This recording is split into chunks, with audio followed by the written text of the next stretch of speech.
My father raised the plaque above the podium like it weighed more than my last 4 years. The church hall was full that night, 120 people in folding chairs with paper programs in their laps. Weak coffee, cooled in white foam cups. Donors, neighbors, nurses from the clinic, women from my mother's prayer group, everyone smiling at the Mercer family like we were proof that good folks still took care of their own. My brother Grant stood beside Dad in a navy suit he only wore when someone else had done the work. Dad tapped the microphone and smiled the way he did when a room already belonged to him. "My son made the hard decisions," he said, turning toward Grant. "My daughter helped make the small ones bearable." People clapped. Grant lowered his head like humility was another thing he had borrowed for the evening. I sat at the last table near the kitchen door, close enough to hear the dishwasher thumping behind the wall. My name card said Evelyn Mercer, volunteer helper. Not hospital discharge coordinator, not primary caregiver, not the granddaughter who had spent 4 years measuring Nana June's pills into a plastic organizer every Sunday night, changing her sheets at 3 a.m, sitting beside her in the ER while Grant texted, "Keep me posted." Volunteer helper. It wasn't the first time they had found a smaller word for me. Helpful, quiet, reliable, independent. In my family, those words never meant strong. They meant available. My mother leaned close, her perfume soft and expensive, the kind she wore when she wanted strangers to think peace came easy to her. "Smile, Evie," she whispered. "Tonight isn't about keeping score." I wanted to tell her that only people who had never carried the weight got to call it scorekeeping. Instead, I folded my hands under the table and watched Grant accept a plaque for nights he had slept through, pills he could not name, and a grandmother whose tea he did not know how to make. Then an old man in the back row stood to leave. He moved slowly, one hand braced against the chairs, coughing into a handkerchief. I had seen him before at town events, always near the exit, always gone before dessert. When he passed my table, a worn leather wallet slipped from his coat pocket and hit the floor. I bent down before anyone else noticed. The wallet fell open in my hands, and inside was a faded Polaroid of a baby wrapped in a fire department blanket, soot smudged across her forehead. On the back, someone had written in blue ink, "Baby Girl Mercer, Engine 6. She breathed. I knew that baby was me because of the small crescent birthmark beside her left ear. The one my mother always said looked like a little mistake God forgot to smooth out. For a second, the applause, the microphone, the smell of coffee and church carpet all pulled away. I just stared at proof a stranger had kept a piece of my life in his wallet longer than my parents had kept a single kind word for me. My mother saw the photo before I could close the wallet. Her fingers locked around my wrist under the table, tight enough to hurt. "Don't follow him," she said. Her voice wasn't angry. That was what scared me. It was afraid. Across the room, the old man reached the double doors and looked back once, not at the plaque, not at Grant, not at my father beneath the stage lights. He looked at me like he had been waiting 33 years for me to finally notice what everyone else had buried.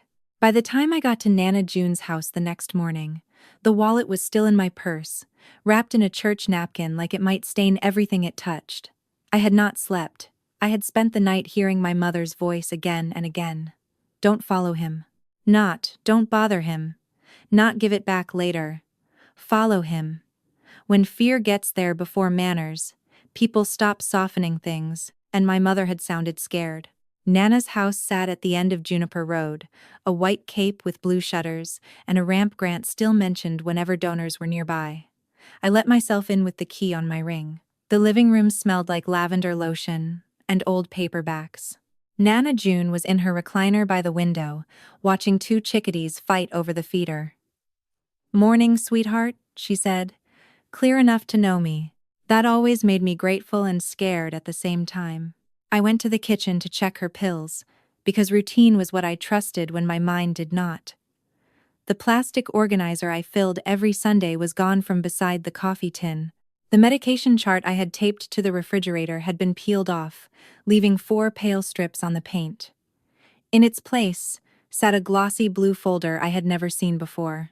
Silver Pines Memory Residence Admission Packet. On page 3, my name was already typed under one line, Primary Informal Helper.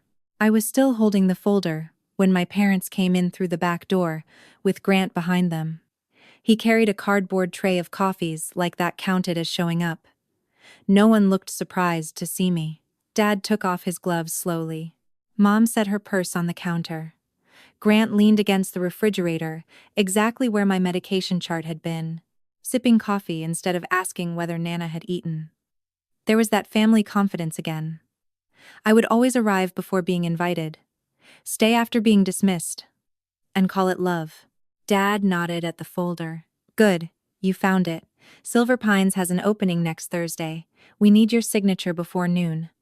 I looked toward Nana in the living room, her fingers twisting the edge of the blanket. Does she know? I asked. Mom's mouth tightened. Evie, don't start. Grant sighed. You work with old people. You know families wait too long because they feel guilty. The form needed my statement confirming that home care was no longer safe. Not Grant's. Not my father's. Mine. I walked into the living room and knelt beside Nana's chair. Nana, do you want to move to Silver Pines? Her eyes stayed on the birds, but her hand closed around mine. I don't want the room with the locked window, she whispered. She had always hated locked doors. Even before the memory trouble, I knew because I was the one who stayed when thunderstorms made her check the back door 6 times. The kitchen went silent behind me. Not worried, silent. Recognizing silent. Then Mom said too quickly, See? That's the confusion. Dad filled the doorway with his shoulders. Your grandmother needs care. This family can't provide anymore. I looked at him, and finally saw the shape of it. For years, they had called my caregiving a gift. Now that the work required a decision, they were calling it my limitation. I closed the folder and set it down. I'm not signing until her doctor reassesses her. Dad's voice dropped. Then we'll have to document whether you're still fit to make caregiving decisions. I called Dr. Whitaker's office from Nana's porch because I couldn't stand being in that kitchen another minute. My hands were steady on the phone. My voice was not. I need to reschedule June Mercer's cognitive reassessment, I said. The receptionist knew me by then. I had been the one confirming every refill, every appointment, every question no one else thought to ask. There was a pause, then the soft clicking of keys. That appointment was canceled this morning, she said. By a family representative. I looked at the wet leaves stuck to the porch boards. I'm her listed caregiver, I said. Who canceled it? Her voice changed into the careful tone people use when a rule has entered the room. I can't give details over the phone, but it was confirmed at 8:12 a.m. At 8:12, I had been driving across town with a stranger's wallet in my purse and my father's threat still sitting in my chest. I thanked her because habit is hard to break, then called my mother. She answered on the second ring, bright and breathless, like someone else was nearby. I asked if she had canceled Nana's reassessment. She did not deny it. Your grandmother doesn't need another appointment, she said. She needs peace. Peace, like it was something you made by removing the person asking questions. I looked through the window at the blank space where my medication chart had been. Peace for her, I asked, or peace for you? The silence was small, but it had weight. Then Mom said, Evie, you are proving your father's point, and hung up. By noon, my supervisor called me into her office at Street Anselm Community Hospital. On her desk was an email from Paula Rains, copied to patient advocacy. That meant it had a file number now.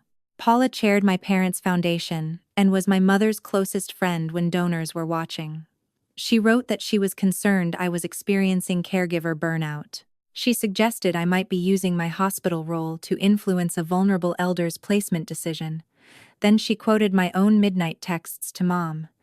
I'm exhausted, but I'll stay. Please ask Grant to help. They were real messages. That was the ugliest part. I had written them because I needed help. In Paula's email, they looked like symptoms. My supervisor said, I believe you care about your grandmother, but you know how this looks. I did know. By the end of the meeting, they had pulled me off 2 elderly discharge cases.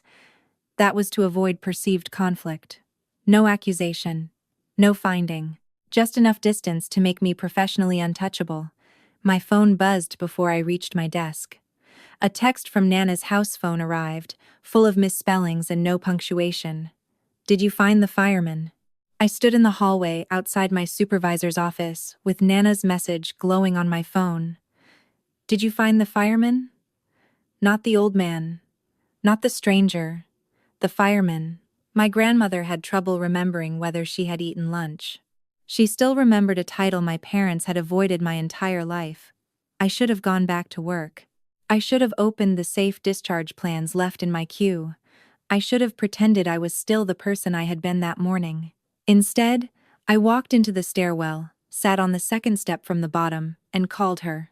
She answered on the 4th ring, breathing close to the receiver. "Nana," I said, keeping my voice low. "What fireman?" For a while, there was only the murmur of her afternoon court show in the background. Then she said, "He had black on his face." My fingers tightened around the phone. "Who did?" she whispered. "The man who carried you." I closed my eyes. In our family, the story had always been that my father ran into smoke for me. He never told it loudly. He only allowed other people to tell it for him, which was almost the same thing. That night, my mother texted that Dad wanted to clear the air before things got worse.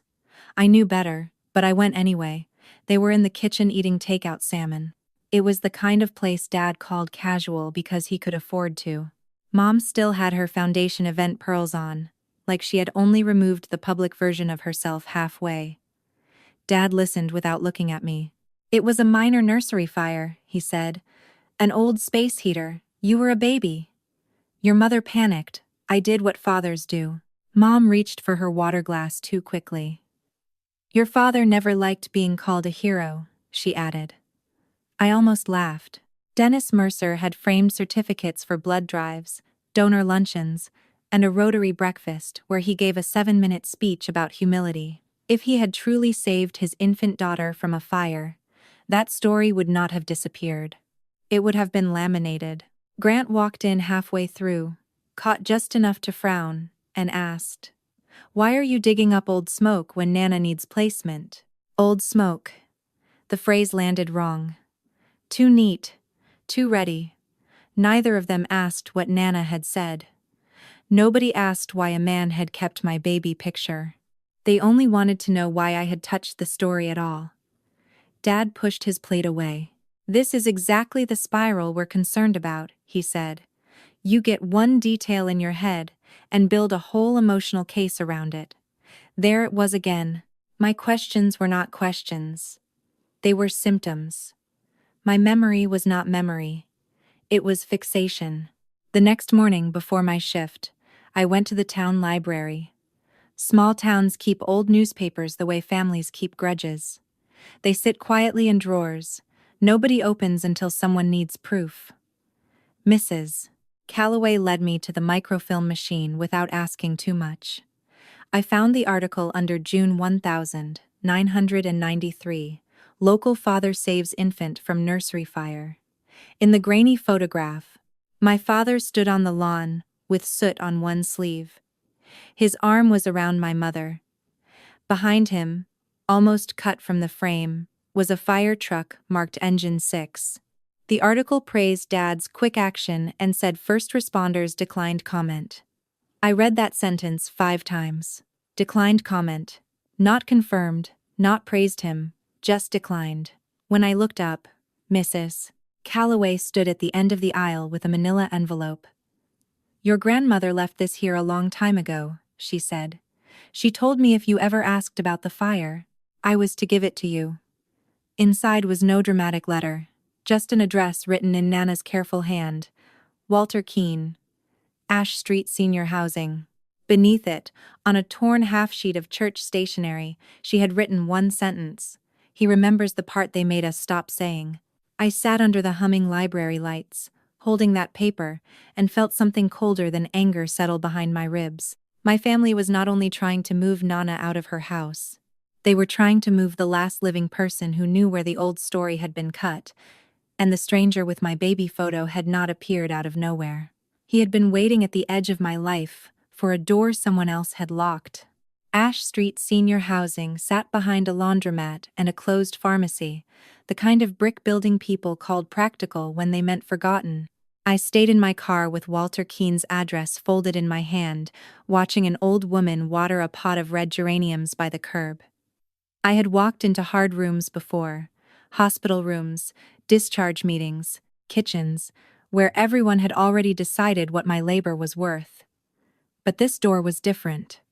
It did not lead to Nana's care plan. It led to the part of my life my family had edited before I could speak. Walter opened the door on the second knock. Up close, he looked smaller than he had at the foundation dinner, suspenders over a faded fire department t-shirt, a thin oxygen tube resting under his nose.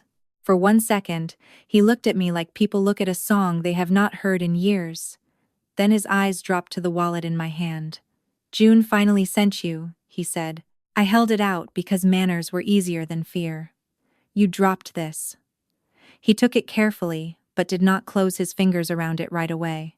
"No," he said. "I think I left it where it needed to fall." Inside, his apartment smelled like coffee, eucalyptus, and clean plastic tubing. Photos of engine, 6 lined one wall. Young firefighters with tired eyes. A red truck. A station picnic from another decade. One frame had a pale, empty rectangle where something had hung for years and been removed. Walter saw me looking. "That used to be the copy I sent your parents," he said. "They mailed it back." He sat at the kitchen table slowly, as if every joint had to agree first. "No note, no thank you. Just the picture, folded in half." I sat across from him, my hands pressed between my knees. "My father says he carried me out." Walter did not look angry. Anger would have made the truth easier to sort. He opened the wallet and slid the Polaroid onto the table. "Your father came home after we had you on oxygen," he said. "Reporters got there before the smoke cleared. Somebody asked if he went in. He didn't say yes. He just didn't say no." The room seemed to tilt, though nothing moved. That was the kind of lie my family trusted most. Staying quiet when someone should have said the truth aloud. Walter touched the edge of the photo with one finger. "A rookie took this at the hospital because the crew wanted to know you made it. You had soot right here." He tapped his own forehead. "You weren't crying. That scared me more than if you had screamed. Then you took one breath so hard your whole body shook." He looked down at the blue ink on the back. "Baby girl Mercer, engine 6. She breathed." His voice thinned. "That's why I wrote it. Some calls stay with you. Babies. Kids. The quiet ones." I asked why he never corrected the article. Walter leaned back, the oxygen tube shifting against his cheek. "I tried once. Your grandmother met me outside before I reached the porch. She was shaking. She said making any fuss would give Dennis another reason to call her unsafe." He stopped there, but the word unsafe stayed in the room between us. It was the same word my father was now trying to place beside my name. Walter folded his hands on the table. "I was 29. I thought waiting was mercy. Sometimes mercy is just fear with softer clothes." I wanted a clean answer. My father lied. My mother hid. My grandmother suffered. But Walter's kitchen did not give me clean things. It gave me an old man who had kept my first proof of breathing because my own family had sent it back. "Why keep it in your wallet?" I asked. He looked at me then, not as a baby from a call, but as a woman who had been living inside someone else's version of herself. "Because somebody should remember that you didn't just survive," he said. "You were saved. There's a difference." When I left, Walter did not ask what I planned to do. He only walked me to the door and said, "Ask June about the back door before they move her someplace with locks they can explain." Outside, the afternoon had gone gray. My phone buzzed before I reached the car. An email from Silver Pines waited on the screen. "Admission pending caregiver risk statement." My name was in the subject line. Nana's future was in the attachment. And for the first time, the fire did not feel like the past. It felt like a rehearsal. Walter's last sentence followed me all the way back to Nana's house. Ask June about the back door. It was not loud, not dramatic, but it kept pressing on me like a hand between my shoulders. Nana was awake when I arrived. She sat in her recliner with a folded dish towel in her lap. She kept smoothing the same corner, over and over. The television was off. The whole room felt too aware. Before I could speak, she looked at me and whispered, "You talk to him." I knelt beside her chair. "Nana, what happened with the back door?" Her eyes moved toward the kitchen, then the hallway, then the window where the late light had gone thin and gray. She had to stop twice, not because she forgot, but because remembering felt like it took her breath. Then her hand closed around mine with surprising strength. "Your father put the latch on the outside," she said. "Said it was for my safety. Said I was wandering, making the neighbors nervous." My mouth went dry. Nana kept rubbing the towel, but her voice stayed clear. "That night, you had a fever. Your mother wanted to stay home. Dennis said people had bought tickets. Said the foundation needed to see the whole family." She swallowed hard. "I had one of my headaches. I took the pill the doctor gave me and sat down just for a minute. I woke up coughing. The hallway was smoke. I tried the back door, but the latch was down from the other side. For a moment, I heard nothing but the old house settling around us. There are things you remember even if you were too young to remember them. Maybe not in the mind, maybe in the body." My chest tightened like something in me had been waiting 33 years to make sense. Nana's eyes filled. I hit the glass with a skillet. I screamed until Mrs. Donnelly called 911. Then Walter came. "By the time your father got home, you were already outside." I sat back on my heels because standing would have made the room spin. My whole life, I had thought my father's distance meant I had failed some test other daughters passed naturally. Be sweeter. Be quieter. Be less needy. But I was not the difficult child. I was the surviving child. I was the reminder that, once, image had mattered more than safety. Nana touched my cheek with trembling fingers. I kept quiet because Dennis said if people knew, they'd say I couldn't be trusted with you. He said he'd make sure I never saw you again. I wanted to be angry at her. Part of me was, a smaller, sadder part of me, saw an old woman, 33 years younger, coughing in a smoke-filled kitchen, being told her terror was proof she was unfit. That was the cruelty of my family's stories. They never buried, only one person. They made everyone else help hold the dirt. Nana looked toward the blue folder on the table and whispered, "Don't sign. They don't just want me moved. They want you standing where I stood, with the word unsafe next to your name." I stayed on Nana's living room floor after she finished talking, with the blue Silver Pines folder sitting on the table like it had been listening. The words were different now: placement, caregiver risk, unsafe, but the shape was the same. My father had once used safety to lock my grandmother behind a door, then used her panic to make her look unreliable.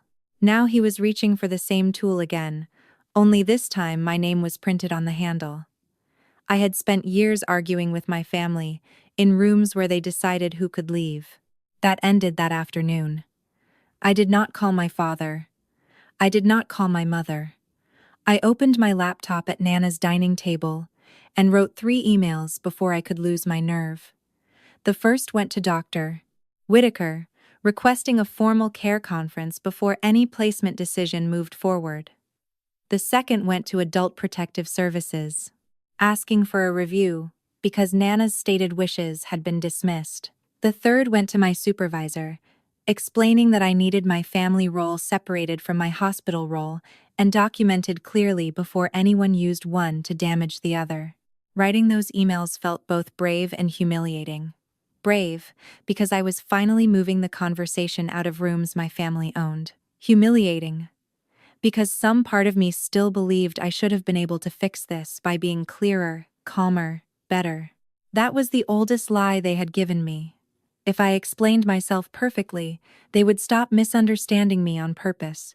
Nana watched me from her recliner, her hands resting on the folded towel. "You're not making trouble," she said. as if she could hear the sentence forming in my head. "You're making a record." By the next morning, the first small relief arrived. Dr. Whitaker's nurse confirmed that placement would be paused for 14 days until Nana could be reassessed. My supervisor replied that she would observe the process, not as my advocate, but to keep the hospital role and family role separate. It was not belief exactly, it was structure. A room with more than Mercer voices in it. I called Walter and told him there might be questions about 1993. He was quiet for a moment. "I'm too old for speeches," he said. "But I can sit where your father has to see me." Grant called that evening. His voice sounded a little more worn. "Maybe Dad pushed too fast," he said. "Let me talk to him." I wanted to believe him so badly that I hated myself for it. Wanting your brother to start acting decent isn't the same as trusting him. In tired families, the two can look close enough. Behind him, I heard Tara ask, "What's June's morning medication called?" Grant covered the phone badly and guessed wrong.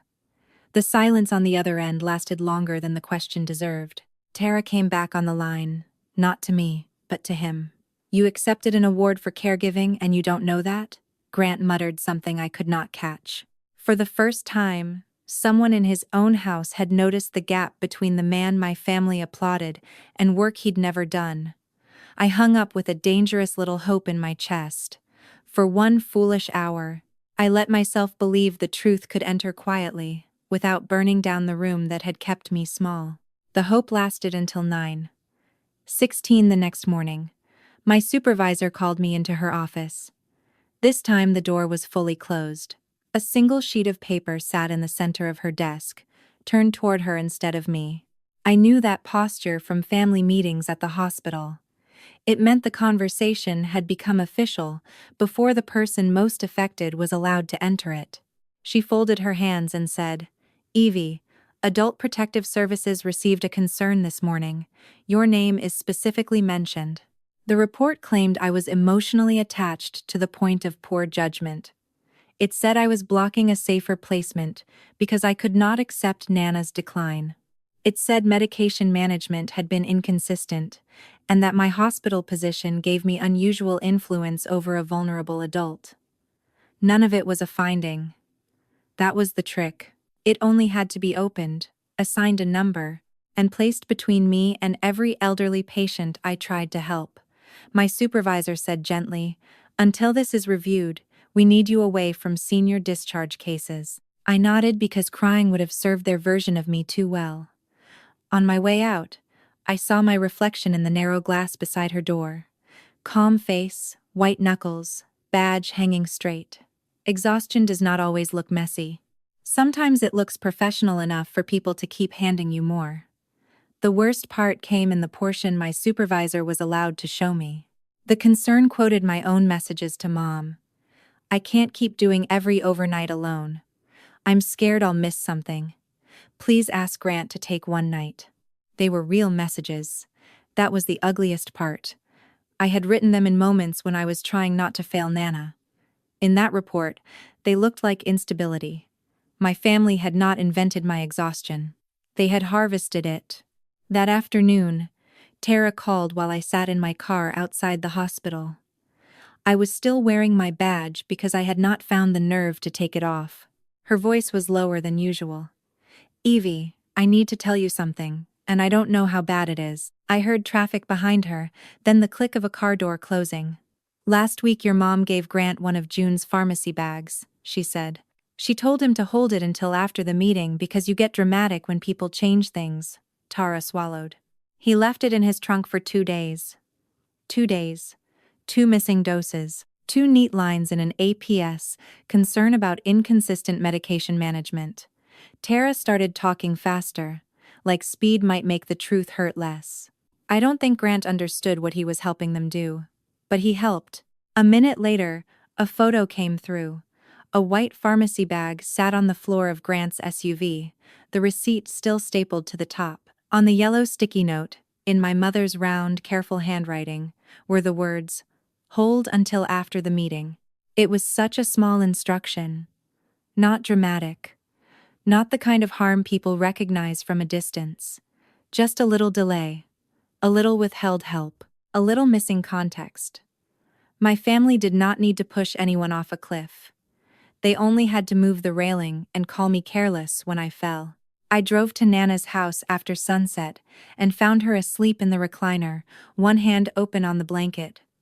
The blue folder was still on the table. I did not touch it. For the first time, I understood it was not really asking for my signature. It was asking for my surrender. If I signed, Nana disappeared behind a locked door.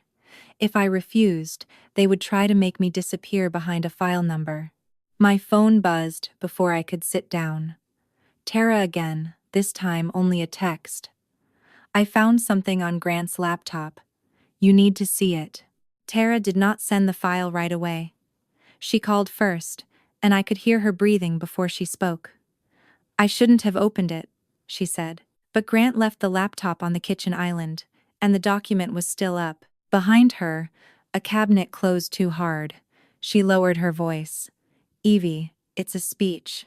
For the foundation gala next week. I looked at Nana sleeping in the recliner, the blue folder still on the table between us like a dare. Read it, I said. Tara hesitated, then her voice went thin, the sound people make when they realize they've been living beside a lie. Even when one family member struggled under the weight of caregiving, she read, Grant Mercer stepped forward to make the hard decision no one else could make. She stopped. I did not ask her to continue. I already understood the shape of it. They weren't just trying to move Nana, they were preparing the room to applaud Grant for saving everyone from me. For a moment, I could not feel my hands. I thought about every midnight text they'd kept and every favor they'd renamed duty. I thought about every exhausted sentence they pulled out of context and dressed up as concern. My family had found a way to make my sacrifice useful twice, first as labor, then as evidence. If Nana disappeared into Silver Pines before she was reassessed, and if I was painted as unstable before the gala, Dennis would get his clean story. Marla would get her sad mother face. Grant would get the plaque. I would get the blame. Tara said, Grant says your dad wrote most of it. He says it's just messaging. There was a break in her voice on the last word. Messaging. That was what people called a lie when they wanted to sell it. Did Grant know about the APS concern? I asked. Silence. Then, he says he didn't know they'd use your texts that way. I believed that, almost. Grant rarely built the room. He just walked into it, accepted the best chair, and acted surprised when someone else was left standing. That was when my plan changed. Until then, I had wanted the care conference to stay narrow. Nana's wishes, her reassessment, the placement decision. I had wanted to keep the fire in the past, where painful things were supposed to be buried if they could not be healed. But my family was not burying the past. They were using its tools in the present. If I stayed quiet, I would become the next corrected sentence in Dennis Mercer's speech. I called Walter before I could talk myself out of it. He answered with the television low in the background. The meeting is tomorrow, I said.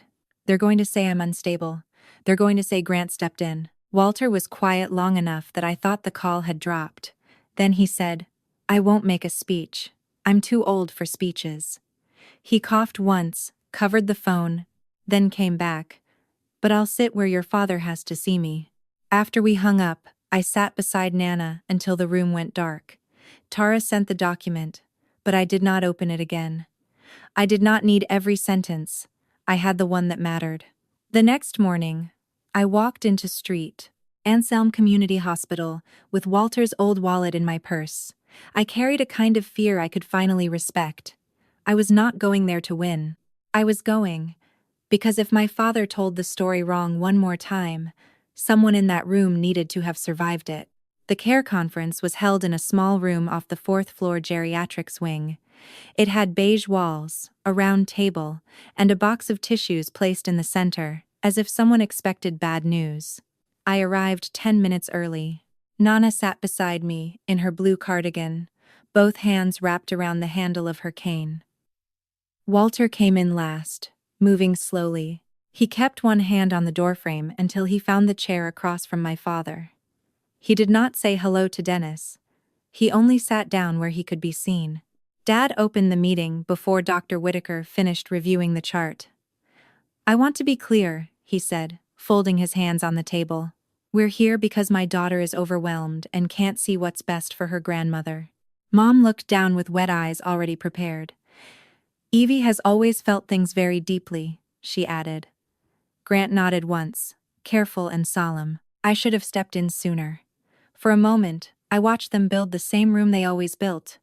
Dad is reason, Mom is sorrow, Grant is rescue, me is the problem. I waited until the words settled. Then I said, "Then let's talk about who actually stepped in." I did not raise my voice. I started with the things nobody could turn into childhood drama. The overnight schedule, the appointment cancellations, the admission packet sent before Nana's reassessment, and the pharmacy bag kept in Grant's SUV. Mila Ortiz, Nana's home health aide, looked uncomfortable but did not look away. "Evie was the one there most nights," she said. "If there was a question about June's care, she was the person I called." Grant shifted in his chair. Tara sat beside him, pale but steady. "You accepted an award for caregiving," she said softly, not to shame him in front of strangers, but because shame had finally become less dangerous than silence. "And you didn't know her morning medication." Grant opened his mouth, then closed it. Dad leaned. "No. Dad, and you didn't know? Her morning medication," he said. "Who lists, accusations, obsession." The word landed in the room, a label he seemed to have already printed. That was when Walter placed his old leather wallet on the table. Not loudly. Not like evidence in a movie. Just a tired hand setting down something that had kept the facts longer than any of us had been willing to say. "Funny," he said. "That's what you called June in 1993 too. Confused. Emotional. Not reliable." My father's face changed before he could stop it. For the first time all morning, he looked less like a man leading a meeting, and more like a man seeing smoke under a door. Dennis stared at Walter. "You were told to stay away from my family." Walter did not flinch. "No, Dennis," he said. "I was asked to stay away from your story." The room went so still I could hear the heating vent click on above us. Paula Raines lowered her pen. Dr. Whitaker looked from Walter to Nana, then to my father. The APS caseworker leaned forward and said, "Before we continue with placement, I need the 1993 incident explained, because it appears to affect the credibility of the current report." Nana's hand found mine under the table. Her fingers were cold, but they held on. Dr. Whitaker turned toward her with a gentleness that did not make her smaller. "June, do you understand what we're discussing? And do you want to speak?" My grandmother looked at the blue silver pines folder in front of my mother, then at Walter's wallet, then at me. Her voice shook, but it was there. "I want help," she said. "I don't want to be hidden." Walter spoke first, because nobody else seemed willing to put the old story into the air. "I was the first one through the nursery door," he said. His voice was thin, but it did not shake. June was inside. The baby was inside. Dennis wasn't. My father's jaw tightened. "This is not relevant to a placement decision." The APS caseworker looked at him over her glasses. "A prior pattern of labeling a family caregiver unreliable may be relevant, Mr. Mercer." For the first time in my life, someone said my father's name like it belonged in a record, not on a donation wall. Nana closed her eyes and told them about the latch. She did not tell it perfectly. She paused, lost a word, found another, but the room waited for her, instead of replacing her. She said my father had called the lock safety. She said my mother had gone to the fundraiser because the foundation needed the whole family seen. She said Walter carried me out before my parents came home. Mom started crying before Nana finished. "I thought if the story stayed clean, she would be safe," she whispered. I looked at my mother then, really looked at her. I saw the terrible bargain she had made and kept making. "You kept the story safe," I said. "Not me." Dad's hand came down flat on the table. "Enough. Truth without timing is just damage." That sentence told me more than an apology ever could have. He did not believe he had lied. He believed he had managed harm by assigning it to people who could not fight back. No, I said. A lie with good lighting is still a lie. Grant shifted beside Tara. I didn't know about the fire, he said, and I believed him. That was the part that hurt differently. He had not built the first lie. He had simply grown comfortable in every room it paid for. I didn't ask them to give me credit, he added. Tara turned toward him, her face pale. I said, "No, you just stood up every time they did." Grant looked down at his hands. And for once he had no speech. No polished softness, no father's sentence to borrow.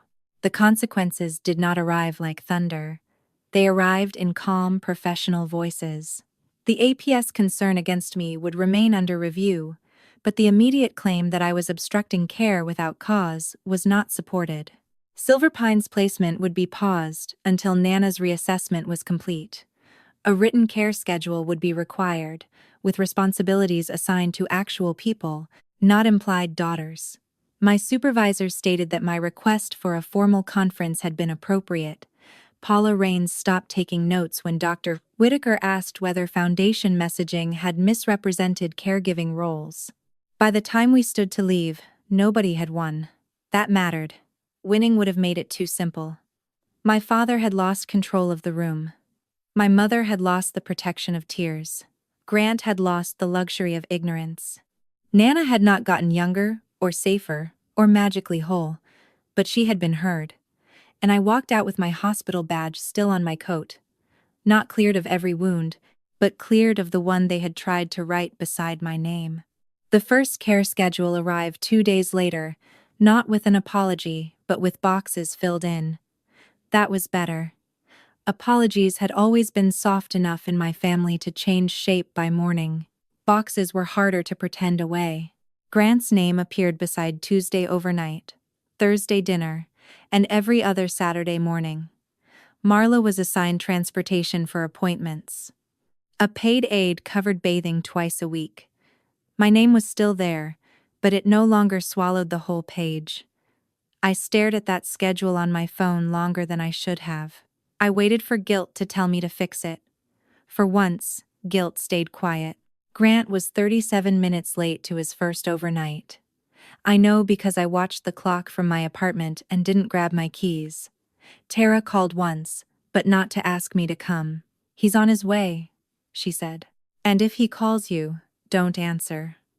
When he finally arrived, Nana later told me he stood in the kitchen, staring at the pill organizer like it was written in another language. She told him to write things down. "That's how your sister learned me," she said.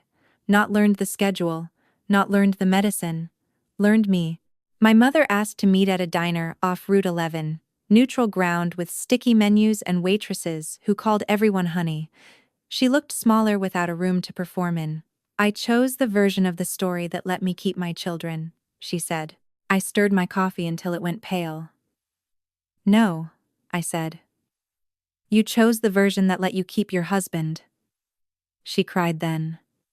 Quietly, but I did not move to comfort her right away. I'd spent too many years treating someone else's tears like instructions. I told her care updates would go through the shared app now. No midnight guilt calls. No private pressure. No family unity that required me to disappear. At the next foundation meeting, Dad walked toward the microphone out of habit.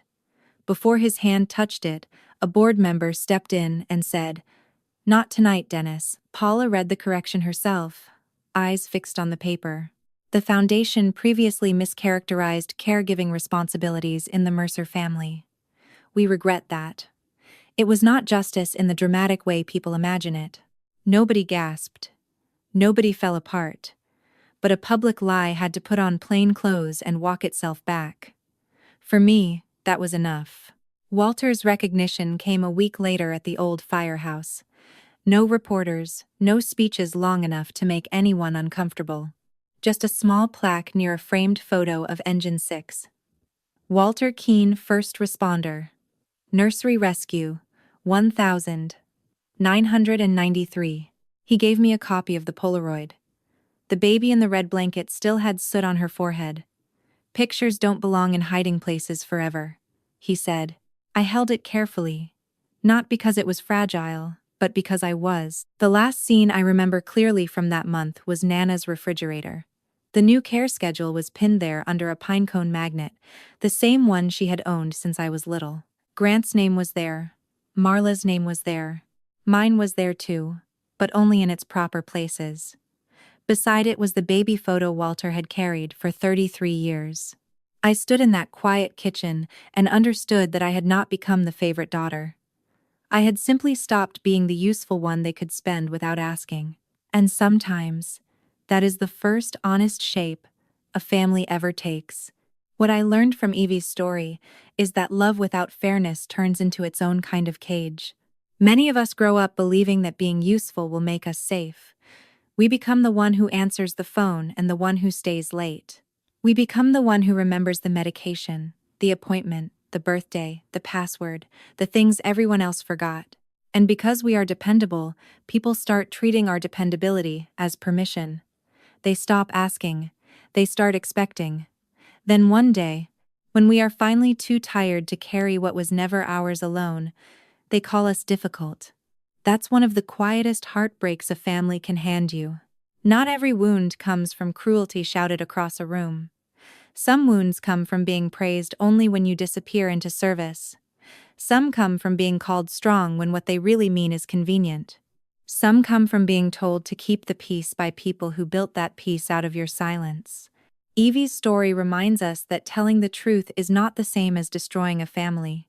Sometimes truth is the only thing that gives a family any chance to become real.